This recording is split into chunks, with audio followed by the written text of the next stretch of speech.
We begin today with a look at gun violence in the U.S.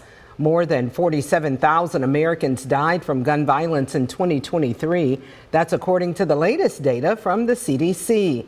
While the number of gun deaths in the U.S. fell for the second consecutive year, it remained among the highest annual totals on record.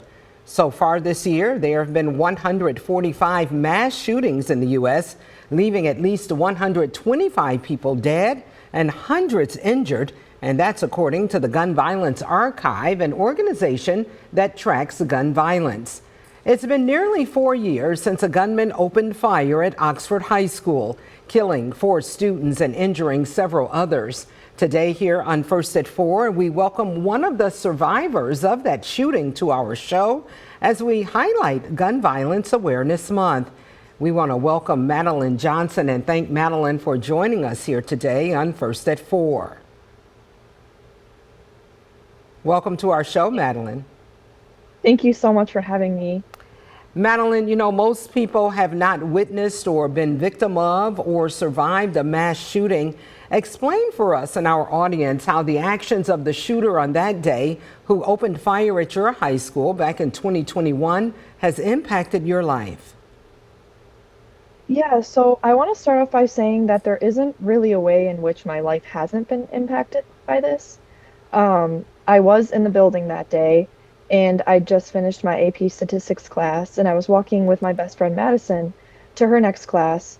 When I realized I was going to be late for my own, I turned around to say goodbye to her. And just as she turned the corner to head to her next class is when the shooting began.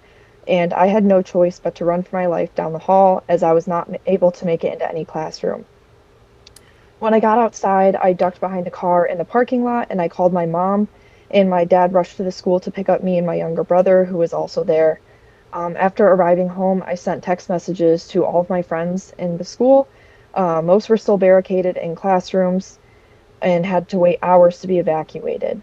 The only person who wasn't responding to me was Madison, and I found out sometime in the afternoon that she had been killed.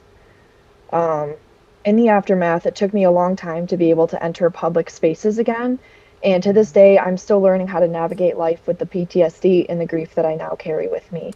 I think what most people don't realize is that this is something that is going to impact me and my community for the rest of our lives. The effects of November 30th were not just limited to that day or that year. This is something that has changed the entire course of thousands. Yeah, and Madeline, you mentioned suffering from some PTSD and just how this has impacted you. What would you say has been the most difficult part of your recovery journey so far? I think the most difficult part of my recovery journey has been watching it happen over and over again, and watching as absolutely nothing changes in this country. Gun violence prevention advocates in Michigan have done a lot of hard work with legislation such as safe storage laws, and I don't want to discredit myself and my friends for that work. But on the federal level, we can see that there hasn't been much change. Our government has refused to treat this epidemic like a crisis, and instead, elected leaders focus on making it easier for people to buy weapons rather than implementing protections to keep people safe.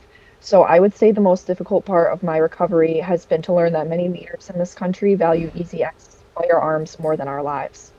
And I know that you are the co-president of a youth organization called No Future Without Today. It was founded and it's run by survivors of the Oxford High School shooting.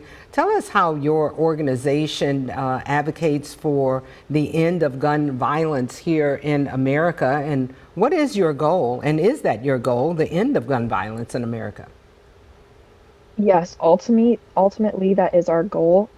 No Future Without Today is a youth-led group. Like you mentioned, we are nonpartisan, and we are founded by student survivors of the Oxford High School shooting. And we came together to advocate for necessary legislative change in order to prevent other young people from going through what we. Our main goals are to advocate for life-saving gun reform measures, to educate people on the importance of gun reform policy, and to provide students and parents with opportunities to get involved with experience in lobbying and advocacy hands-on. We also strongly believe in remembering and honoring the lives of those we lost to gun violence, including the 4 students who were killed in our school. one of which whom you were with just moments before that shooting took place. June is Gun Violence Awareness Month, and what message, Madeline, would you like to share with the community about the impact of gun violence on our society? Yeah, so as we all know, gun violence is the leading cause of death in children and teens in this country. And to me and many others, it's sad that we even have to have an entire month dedicated to ending a crisis that can significantly be reduced or eliminated if our elected officials would take a stand and prioritize our safety. Um, so I just want to say for all the gun owners out there, please make sure you're being responsible with your weapons and storing them safely. And I also ask that everyone remembers Tate, Hannah, Justin, and Madison, and all the other loved ones we've lost to senseless, preventable violence. I also want to point out that No Future Without Today is a part of a coalition called End Gun Violence Michigan. And with the help of gun violence prevention organizations in churches around Michigan, they host a month of action each June called Silence the Violence. Events happen each week in June around the state, including educational seminars, marches, and remembrance events. On June 28th, No Future Without Today is hosting our fourth annual March with Oxford, and this year we are centering youth voices within the movement, and we will hear from guest speakers before marching to Oxford High School. So please march with us if you are able, or attend another Silence the Violence event to do your part in preventing gun violence. Madeline, thanks so much for your courage today and talking about that incident that has significantly impacted your life. We'll make sure we get a link up to your event coming up on the 28th. Thanks so much, and we are wishing you all of the best here at ABC 12. Thank you so much for having me. I appreciate it. Yeah, have a great day.